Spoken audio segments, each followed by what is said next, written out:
Eu contei em algum dos vídeos, quando eu estava na Suíça, e eu, na minha tentativa de me curar, de ressignificar a minha relação com o mundo, com os homens, eu fiquei pensando assim, sabe? Eu tava num relacionamento, a gente usa isso um pouco até como piada, eu acho que talvez não seja muito legal, né? Porque a orientação sexual não é algo que se escolha, mas eu, no último relacionamento, eu falava isso e eu via de algumas amigas, não, olha, se eu separar, quando eu separar, eu vou me relacionar com mulher, porque não quero mais me relacionar com homem.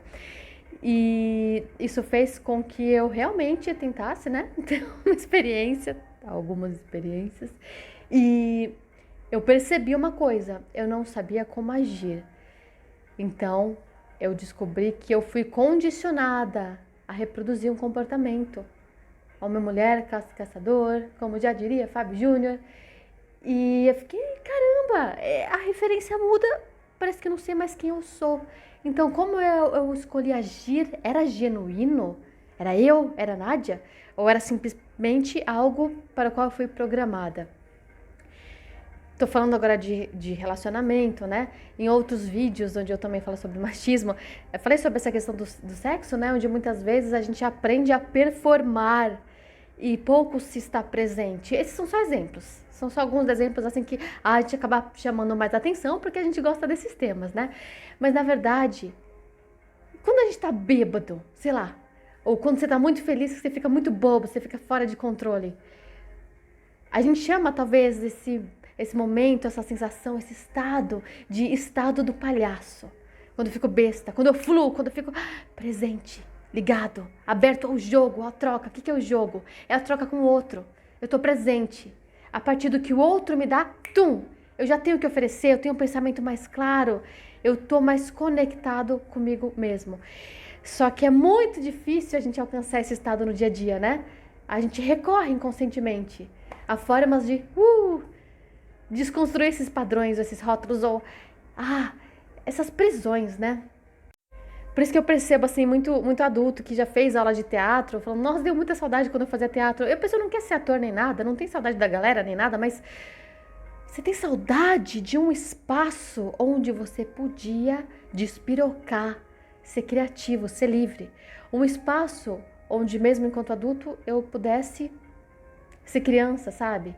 Criança que pega qualquer coisa, qualquer objeto vira qualquer coisa. A gente parece que tiram essa licença de fazer isso, sabe? Eu queria muito, às vezes. Eu penso muito nisso, gente. Eu queria muito essa roupa de criança, sabe? Que sai vestida com a roupa do Frozen. Mas fantasia pra adulto é só de sex shop. E não é só, né? Mas entende? É muito mais fácil achar versões de sex shop.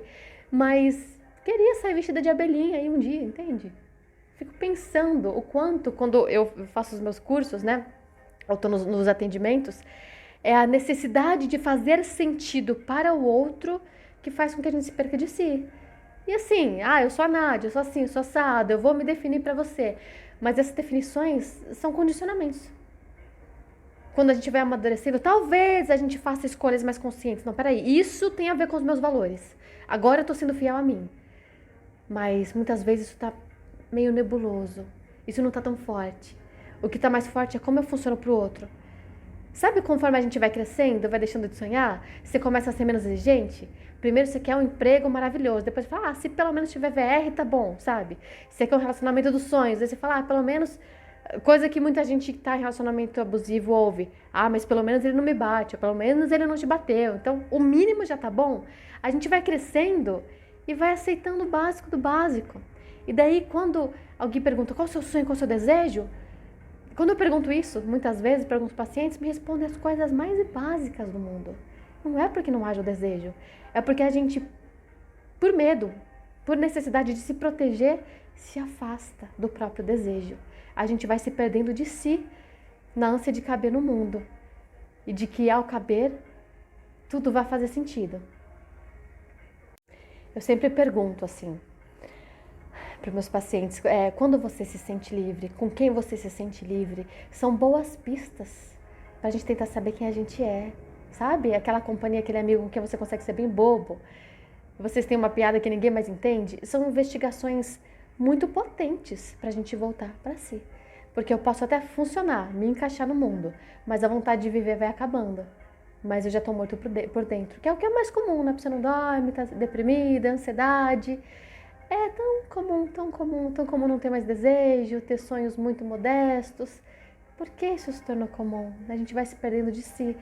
E eu fico pensando, sabe, o quanto o humor, o quanto o trabalho que eu tenho feito com palhaço há muitos anos, que eu sempre levei de forma terapêutica, como pode ser potente. E por isso agora eu tô abrindo aí para esse, não vou chamar de curso, porque não vou dar aula, é um experimento.